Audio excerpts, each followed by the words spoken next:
Bienvenue sur Emotion Side Story, le podcast qui vous parle des classiques hollywoodiens au prisme des émotions.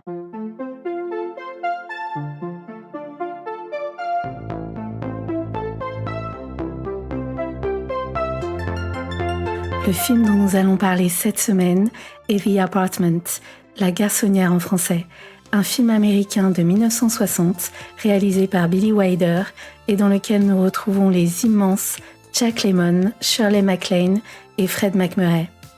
Un homme ordinaire, Sissy Baxter, employé dans une compagnie d'assurance, prête son appartement à ses supérieurs pour leur rendez-vous galant. Il espère ainsi obtenir la promotion qu'il souhaite depuis longtemps. Mais les choses vont se compliquer quand il comprend que Fran, la collègue dont il est amoureux, fait partie des conquêtes que le directeur amène dans son logement. The Apartment est un film où il est question de raquettes de tennis, de jean rami et de renvoi d'ascenseur. I'm sorry, Mr. Sheldrake, I'm full up. You'll have to take the next elevator. Au sommaire de cette semaine, d'abord, nous allons parler de ce géant d'Hollywood qu'est Billy Wilder et aborder ses obsessions, son parcours, qui le place dans la droite ligne de son mentor, Ernst Lubitsch. Ensuite, je vais essayer de vous dire pourquoi The Apartment se situe au-dessus du panier filmographique déjà de très très haut niveau de Billy Wilder. Pourquoi c'est tout simplement un chef-d'œuvre en fait. The Apartment est un miracle d'écriture, d'interprétation et de mise en scène. Bien évidemment, comme pour chaque épisode, je vais aussi vous raconter à quelle émotion me renvoie ce film. Et enfin, je vais tenter de vous montrer comment un film comme The Apartment peut donner un cours sur l'intégrité sans pour autant être donneur de leçons. Alors, prêt pour de l'émotion et du cinéma ? C'est parti. Ingredient number one, a very warm, very wonderful story about a boy, a girl, and a very special kind of problem. Billy Wilder, un géant d'Hollywood. Billy Wilder est né en 1906 dans ce qui était alors l'Empire austro-hongrois. Il fait partie de cette vague d'artistes européens et juifs qui ont fui le totalitarisme nazi au milieu des années 30. Il se rend d'abord en France, puis aux États-Unis. Il est important de rappeler qu'avant de devenir réalisateur, Billy Wilder écrit. L'écriture est vraiment son moteur, son ADN. Il écrit d'abord en tant que journaliste, puis en tant que scénariste. Aux États-Unis, il va commencer par écrire des scripts pour les autres et entame une fructueuse collaboration avec Charles Brackett, l'un de ses co-scénaristes qui a joué un rôle majeur dans sa carrière. Les deux compères vont notamment travailler pour Lubitsch et écrire des chefs-d'œuvre de la comédie américaine comme Ninotchka ou La 8e femme de Barbe Bleue. How are things in Moscow? Very good. The last mass trials were a great success. There are going to be fewer but better Russians. Billy Wilder va ensuite tout faire pour réaliser les films dont il écrit les scripts. Mais ce n'est pas chose aisée dans le système hollywoodien de l'époque où la division du travail est très réglementée. Il finit par réussir et va réaliser ses premiers films américains. Des œuvres très différentes, mais qui posent la base de son style et de sa philosophie de vie. À travers ces films, Billy Wilder pose un regard qui se veut lucide sur l'humanité, ce qui suppose aussi une certaine noirceur et la volonté de montrer aussi les aspects sordides et scabreux qui nous constituent. Mais ce n'est pas un regard en surplomb ou moralisateur, c'est plutôt comme s'il nous disait à nous, spectateurs, voilà, regardez qui nous sommes. Et la comédie est l'un des moyens les plus efficaces à sa disposition pour témoigner de cette vision du monde. J'aimerais partager avec vous une citation qui illustre bien sa démarche en écriture. Je cite « Je n'étais pas le gars qui écrit des révélations profondes ou une pièce comme En attendant Godot. Ce qui m'intéressait, c'était d'élever le goût de l'individu moyen, l'élever juste un petit peu. » Ce qui rend Billy Wilder unique. Pour moi, ce qui le rend unique, c'est l'absolue variété de ses films. C'est quelqu'un qui ne se refuse rien. Plutôt que de s'inscrire dans un registre comique ou dramatique, il voit avant tout un sujet à mettre en scène. I killed him. I killed him for money. And for a woman. And I didn't get the money and I didn't get the woman. Billy Wilder a su se renouveler et même révolutionner différents genres. Alors certes, il est surtout connu pour ses comédies comme Some Like It Hot, certains l'aiment chaud en français, ou The Apartment, justement. Mais ce qui est remarquable, c'est que dans le registre dramatique, il a excellé et même révolutionné des genres, comme le film noir, avec Double Indemnity, Assurance sur la mort en français, film de 1944, qui est tout simplement un chef-d'œuvre et un marqueur dans le genre noir. On ne peut pas ne pas évoquer Sunset Boulevard, Boulevard du crépuscule en français, un film de 1950, autre chef-d'œuvre sur le déclin d'Hollywood à une époque où Hollywood n'a jamais été aussi puissant. C'est presque un film visionnaire. Ou encore Le Gouffre chimère, magnifique titre français de Ace in the Hole, un film de 1951 sur le journalisme, très âpre, très sombre et qui se trouve être l'œuvre préférée de Wilder. La mécanique du duo scénaristique. Ce qui caractérise aussi Billy Wilder, c'est que dans l'écriture, il privilégie le travail d'équipe, et notamment le schéma du duo. Alors que dans la mise en scène, Wilder travaille seul, pour le scénario, il s'entoure le plus souvent de complices. Je vous ai parlé de Charles Brackett, qui a été son co-scénariste dans la première partie de sa carrière. On peut en citer un autre, très connu, I.A.L. Diamond, avec qui il a notamment écrit The Apartment. Billy Wilder ne croit pas en l'exercice solitaire de l'écriture, il croit à l'intelligence collective. D'ailleurs, il y a cette anecdote très connue où dans le bureau qu'il partage avec I.A.L. Diamond se trouve cette pancarte qu'il regarde quand ils sont en panne d'inspiration. Qu'aurait fait Lubitsch ? Lubitsch est aux yeux de Billy Wilder le modèle, le mentor indépassable. Heil Hitler! Heil Hitler! Heil myself.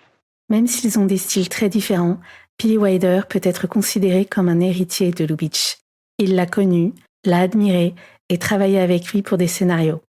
Comme lui, c'est un enfant de la Paramount et comme lui, il aime révéler les pulsions, bonnes et mauvaises, de l'humanité, mais de manière détournée, piquante et souvent malicieuse. De plus, Wilder est aussi l'un des meilleurs connaisseurs de Lubitsch. Il a d'ailleurs la meilleure définition de la fameuse Lubitsch touch. Yes. I wonder if you could explain what the Lubitsch touch is. Lubitsch touch. Lubitsch touch. Yes. Well, that's. If I could explain it, this is like, if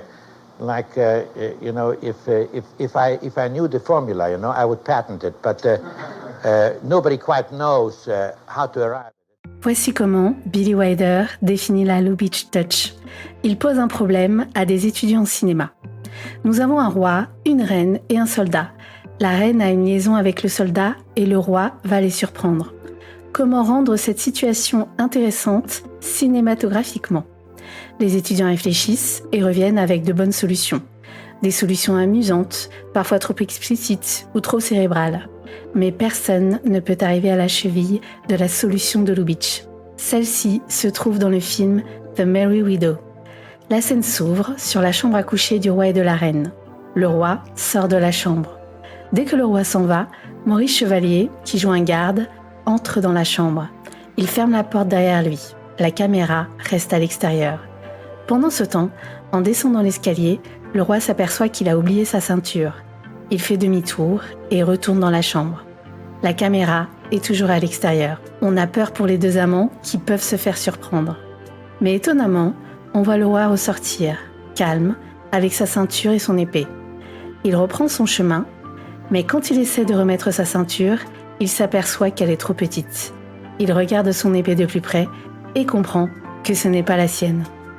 Voilà, pour Wilder, c'est la parfaite illustration de la Lubitsch touch. Cette façon virtuose de dire les choses sans les dire, de passer par le jeu, par l'espièglerie, pour exposer la situation. Pourquoi ce film ? A night like this, it's sort of spooks you to walk into an empty apartment. I said I had no family. I didn't say I had an empty apartment. Ce film montre les tribulations d'un homme ordinaire, Sissy Baxter, interprété par Jack Lemmon. Il est employé dans une compagnie d'assurance, compagnie où il tente péniblement de gravir les échelons. Mais Sissy Baxter a un atout, son appartement, qui peut servir de garçonnière à tous ses supérieurs libidineux qui ont besoin d'un pied-à-terre discret pour emmener leur maîtresse. Mais il se trouve que Sissy Baxter tombe amoureux de Fran, une des liftières de la société jouée par Shirley MacLaine. Fran, qui est elle-même objet du désir du directeur Jeff Sheldrake, interprété par Fred MacMurray. Monsieur Sheldrake, qui a bien évidemment sollicité Sissy Baxter pour utiliser son appartement. Comment Sissy Baxter va résoudre ce problème ou ce dilemme? Voilà le sujet du film. You know, you see a girl a couple of times a week just for laughs, and right away they think you're going to divorce your wife. I ask you, is that fair? No, sir, it's very unfair. Especially to your wife. Yeah. Tourné juste après Some Like It Hot, certains l'aiment chaud, The Apartment est un bijou qui sait conjuguer légèreté et noirceur avec une justesse inégalée. C'est un film où l'héroïne peut faire une partie de Jean Rami après une tentative de suicide. Dans cette œuvre, on nous brosse un portrait réaliste des hommes, qui peuvent être généreux, à l'image du voisin, le docteur Dreyfus, ou mesquins, à l'image des cadres libidineux de la société qui utilisent l'appartement de Sissy Baxter. The Apartment, c'est l'histoire d'un homme qui, grâce à l'amour, va sortir de toutes ses compromissions, mais le tout est raconté sans les violences, sans les bons sentiments. C'est un film qui parle d'intégrité, ce que le docteur Dreyfus appelle être un mensch. The Apartment est aussi remarquable pour son scénario, un scénario en or, fait de réitérations, de clins d'œil, de gimmicks. Il va s'installer un jeu entre les personnages qui s'approprient ou se font extorquer leur propre langage. Comme par exemple quand Sissy Baxter emprunte le vocabulaire d'un des cadres quand il pense avoir sa promotion en ajoutant le terme « wise » à tout bout de champ. We were discussing our department, manpower-wise, promotion-wise. I told him what a bright boy you are. But I am in the top 10, efficiency-wise, and this may be the day, promotion-wise. You're beginning to sound like Mr. Kirkaby already. À quelle émotion me renvoie ce film? Ce film renvoie pour moi à la consolation. La définition du Robert est la suivante. Je cite « Soulagement apporté à la douleur, à la peine de quelqu'un ». Fin de citation. En effet, la consolation, c'est l'écoute du chagrin. Consoler, c'est soulager une peine sans pouvoir changer le réel. En ce sens, même si la consolation n'apporte pas de solution, elle est essentielle. Le philosophe André Comte-Sponville définit la consolation comme, je cite, « toujours nécessaire et toujours insuffisante ». Insuffisante car elle ne peut faire disparaître la perte, la maladie ou la mort, mais nécessaire car elle nous délivre de la souffrance de vivre seul son chagrin. Et c'est ce que fait Sissy Baxter pour Fran. Suite à sa tentative de suicide, il va tout simplement être là, à ses côtés. Il va tenter de l'intégrer dans les activités banales du quotidien, des gestes mécaniques, comme jouer aux cartes, faire la cuisine. La consolation nous renvoie à l'enfance, à notre besoin d'être aimé et considéré. La consolation est une des plus belles preuves d'amour qui soit. Pour qu'elle aille mieux, Sissy Baxter ne va pas hésiter à mentir à Fran. Il lui annonce que M. Sheldrake, l'homme qui l'a amené au désespoir, s'inquiète pour elle, alors que c'est faux. Sissy Baxter endosse très bien le rôle du consolateur, en ce sens qu'il reconnaît la douleur de Fran. Il ne la nie pas, il y est sensible. Mais grâce à son écoute et à son humilité, il va essayer de proposer une parole, un geste qui va déplacer, réorienter la représentation mentale de Fran. Et ce geste, pour moi, c'est la partie de cartes. You play gin rummy? I'm not very good at it. I am. Let me get the cards. You don't have to entertain me, Mr. Baxter. There's nothing I'd like better. You know, togetherness. En se concentrant sur sa partie, Fran est toujours malheureuse. La cause de son mal-être n'a pas disparu, mais on comprend qu'une transition vers un après est possible. On voit dans ce film l'immense pouvoir de la consolation. La consolation reconnaît que quelque chose a disparu, que cette chose ne reviendra pas et qu'on ne doit pas chercher à la retrouver. Et en nous révélant que la perte constitue ce que nous sommes, qu'elle fait partie de nous, la consolation ouvre le champ d'un avenir possible. Sissy Baxter, des chiffres et du cœur. Une des originalités du film est le personnage de Sissy Baxter, un petit employé de bureau qui affronte et décode la vie à travers les chiffres. Les statistiques font office de traits de sagesse pour lui. Le film s'ouvre d'ailleurs avec des chiffres déclamés en voix off.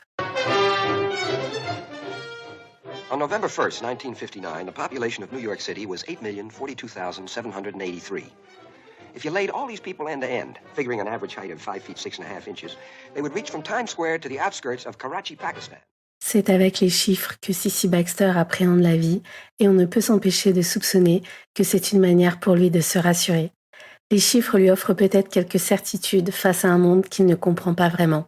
Ce qui est paradoxal, c'est qu'on pourrait croire que cette obsession pour les chiffres dénote un esprit froid et calculateur, alors que c'est tout le contraire. Sissy Baxter est profondément sensible et généreux. Vis-à-vis de Fran, il peut emprunter le masque du séducteur froid et cynique, mais c'est pour mieux la protéger.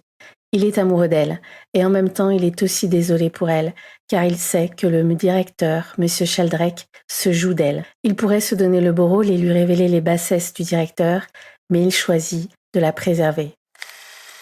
Les espaces de Cissy Baxter. The Apartment est aussi remarquable dans son traitement des espaces. Il y a 2 espaces principaux. L'espace de travail, avec le siège de la compagnie d'assurance Consolidated Life, et l'espace domestique, avec le fameux appartement de Cissy Baxter. La géographie du bureau. Dans les temps modernes, Chaplin avait brillamment mis en image l'usine. Dans The Apartment, Wilder fait de même, avec le travail administratif. Dans ce film, nous plongeons dans la vie de bureau des années 50 et 60. On a un cadre magnifique, avec un décor en profondeur qui montre une répétition, presque à l'infini, de bureaux, à la géométrie parfaite. La masse des employés qui vient et part à heure fixe donne le sentiment d'observer des hamsters. Mais derrière cette masse aveugle, des codes stricts régissent la géographie de bureau. D'abord, plus on est haut dans la hiérarchie, plus on est haut dans les étages, et plus on bénéficie de privilèges exclusifs, comme accéder aux toilettes ou à la cantine réservée aux cadres.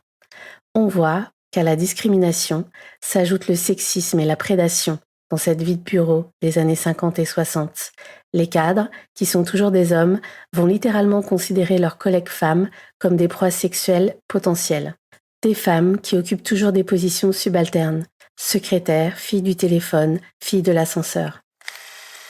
La géographie du chez-soi.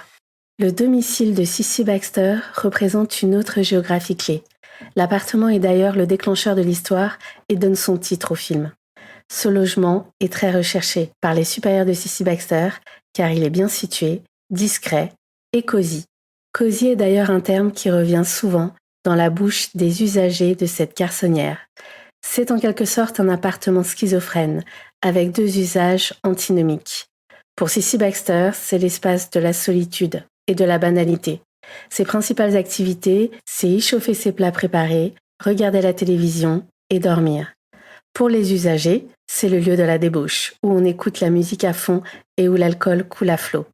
Mais l'arrivée de Fran dans l'appartement va chambouler ce schéma routinier.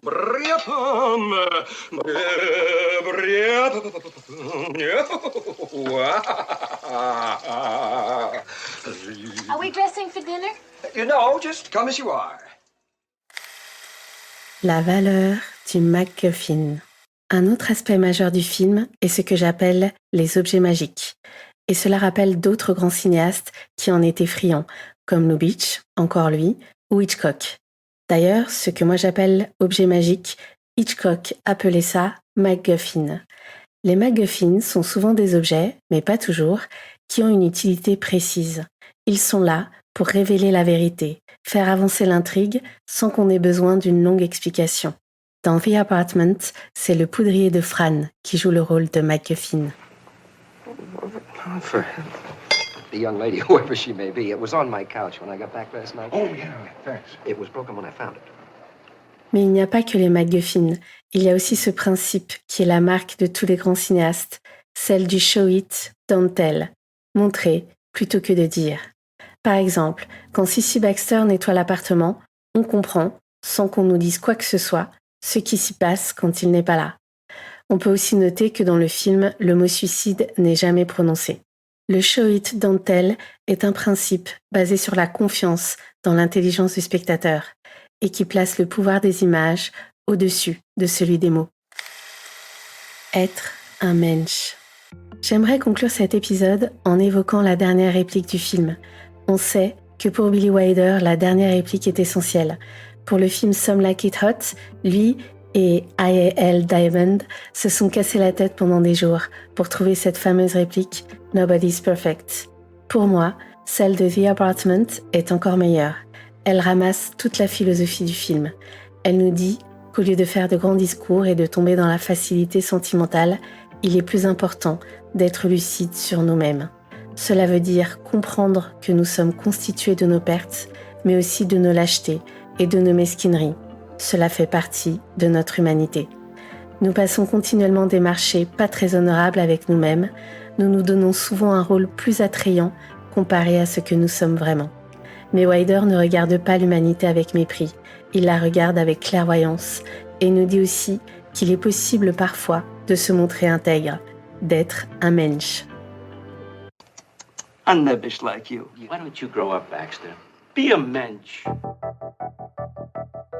Merci de m'avoir écouté. Si vous avez aimé, n'hésitez pas à vous abonner et à partager autour de vous. Si vous avez des idées de films que vous aimeriez que l'on aborde, dites-le moi en commentaire. En attendant, on se retrouve la semaine prochaine pour un nouvel épisode de Emotion Side Story. D'ici là, n'oubliez pas de plonger dans le bain des émotions et du cinéma.